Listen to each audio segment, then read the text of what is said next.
মাঝে, মাঝে মা এত মজা করে বড়া বানায় না, এটা খেতে এত টেস্ট লাগে।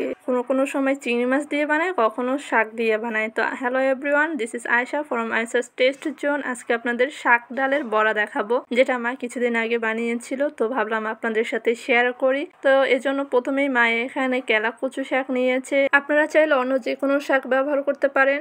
এরপর এর মধ্যে মুসুর ডাল দিয়ে দিল। মুসুর ডালটা হচ্ছে ভিজিয়ে হালকা দানা দানা করে বেটে নিয়েছে।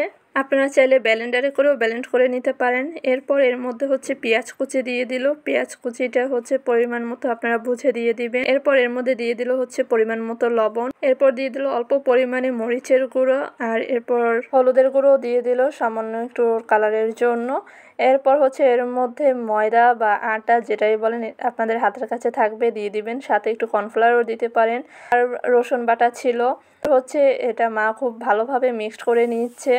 তো সবগুলো ইনগ্রিডিয়েন্টস একসাথে দেওয়ার পরে এটাকে খুব ভালোভাবে মিক্সড করে নিতে হবে, কারণ এটা যত ভালোভাবে মিক্সড করবেন এটা খেতে ততই ভালো লাগবে। আর সবগুলো মশলা একসাথে মাখিয়ে খুব ভালোভাবে নিতে হবে, কারণ কি যতটা নরম করা যায় ভাজতে ততই সুবিধা হবে। তো এরপর হচ্ছে মা একটি কড়াইতে তেল গরম করে এর মধ্যে যে মিক্সচারটা ছিল সেটা চ্যাপটা চ্যাপটা শেপ করে দিয়ে দিচ্ছে আর খুব সুন্দরভাবে ভেজে নিচ্ছে। আর এই সময় হচ্ছে চুলার আঁচটা একদম মিডিয়াম টু লোতে ছিল, যাতে বড়াগুলো একদম ভিতর থেকে মুচমুচে হয়ে ভাজা হয়, এতে খেতে খুব ভালো লাগে। তো মা হচ্ছে একটু একটু করে দিচ্ছে আর একটা একটা করে ভেজে নিচ্ছে।